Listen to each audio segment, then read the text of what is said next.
Bonjour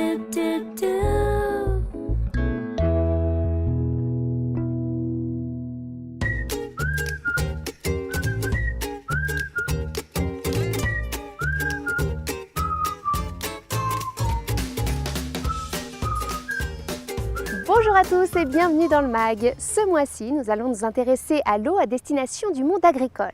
L'agriculture est aujourd'hui le premier utilisateur d'eau avec 70% des prélèvements mondiaux. Cette consommation importante est notamment due à l'augmentation de la population qui nécessite forcément une hausse de la production agricole.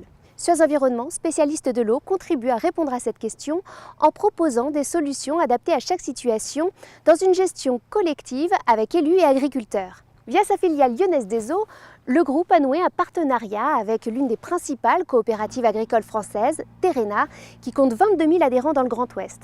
Pour nous en parler, nous allons retrouver Rémi Casalis qui dirige ce regroupement appelé Onova. Rémi, bonjour. Bonjour Fabienne. Alors je viens de faire un constat extrêmement succinct sur les enjeux de l'eau dans le milieu agricole. Est-ce que vous pouvez me donner plus de détails? Simplement quelques mots. Selon l'Organisation de la coopération pour le développement économique, l'agriculture mondiale a un immense défi à relever qui est de devoir doubler sa production à horizon 2050. Dans le même temps, les prélèvements sur la ressource en eau à l'échelle mondiale pour des usages agricoles vont diminuer. Il va donc falloir développer des nouvelles technologies pour produire plus avec moins d'eau. Pour répondre à cet enjeu, l'agriculture irriguée va être mobilisée car elle est la plus productive. Et alors quelles sont les solutions qu'Onova peut apporter? Nous développons nos services autour de 3 grands axes. Le premier qui est la sécurisation et le développement de la ressource en eau pour les agriculteurs.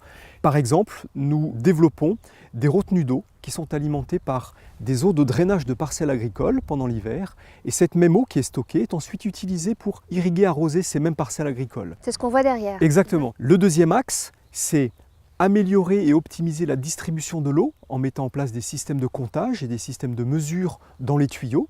Et le troisième axe de développement est l'utilisation de l'eau à la parcelle où nous proposons des services de pilotage, d'irrigation pour apporter la bonne goutte d'eau au bon moment, au bon endroit à la plante. Eh bien, merci beaucoup pour toutes ces précisions. Le plaisir était pour moi. Merci Fabienne. Merci. Pour comprendre concrètement comment Suez Environnement accompagne les agriculteurs, nous avons rendez-vous avec Laetitia Chégard et Thierry Gaillard de Safège.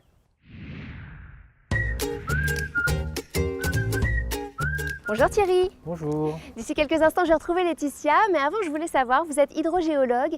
C'est quoi exactement un hydrogéologue? Alors l'hydrogéologue est la personne qui étudie les circulations de l'eau souterraine dans la roche.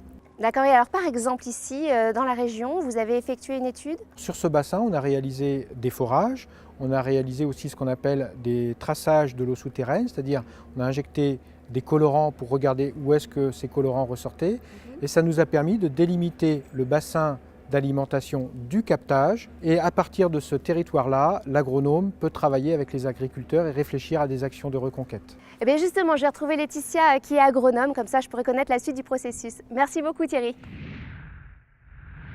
Laetitia Chégard, bonjour. Bonjour Fabienne. Alors vous êtes agronome. Est-ce que vous pouvez m'expliquer en quoi consiste ce métier? Alors mon métier consiste à travailler avec les agriculteurs pour trouver avec eux des solutions pour maintenir la qualité de l'eau, et c'est pourquoi nous travaillons aussi avec les collectivités locales. Nous réalisons pour elles des études de territoire. Et en quoi consistent ces études? Quelles sont les différentes étapes? Alors après l'étude hydrogéologique, nous réalisons une étude d'environnement. Nous rencontrons les acteurs locaux pour bien comprendre leurs activités, leurs pratiques et voir avec eux leur marge de progrès pour les améliorer et que ce soit compatible avec la qualité de l'eau. Et donc, vous leur proposez différents outils. Vous auriez un exemple d'outil à me citer? Alors par exemple, nous travaillons avec Nitrascope, un outil qui permet de simuler différents scénarios de plans d'action pour voir l'impact de telle action sur la qualité de l'eau et sur les teneurs en nitrate dans le temps, et que la collectivité, en concertation avec les différents acteurs locaux, choisisse la solution la mieux adaptée et qui soit viable dans le temps pour chacun. Donc la priorité, ça reste la qualité de l'eau à l'arrivée. C'est ça. Merci beaucoup. Merci. L'exploitant agricole est aussi au cœur de la démarche puisqu'il est l'acteur principal du changement de comportement. Aussi, nous allons retrouver Christophe Sauvage pour avoir son retour sur le travail effectué avec les équipes du groupe. Bonjour Christophe. Bonjour Fabienne. Alors expliquez-moi pourquoi votre collectivité a décidé de faire appel à un bureau d'études comme Safej. Écoutez, c'est un petit peu de notre grâce, nous agriculteurs, parce qu'on avait un petit peu marre. Depuis quelques années, on était a priori les pollueurs de notre eau, alors que nous, on faisait plein d'efforts. Donc je me suis rapproché de la collectivité de façon à ce qu'elle prenne des mesures qui nous favorisent, nous agriculteurs. Donc elle s'est rapprochée d'un bureau d'études. Voilà.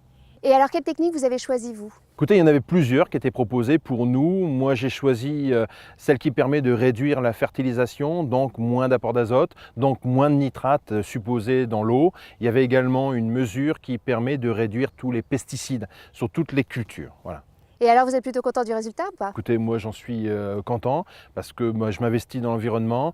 Tout ce que je ne vois pas maintenant, je suis intimement persuadé que ça servira à nos générations futures. Et puis d'un autre côté, moi ça me permet de remettre en culture des cultures qui ne se faisaient plus dans le secteur, telles que la luzerne, telles que le tournesol, telles que les pois protéagineux. Ce sont des cultures qui ne demandent pas d'azote. Voilà, donc pas de nitrate. Eh bien merci beaucoup Christophe. Je vous en prie. Au revoir. Au revoir.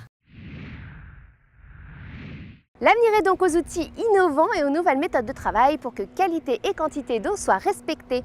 Ben voilà, c'est la fin de ce mag, mais on se retrouve très vite pour aborder ensemble un nouveau thème. Ciao!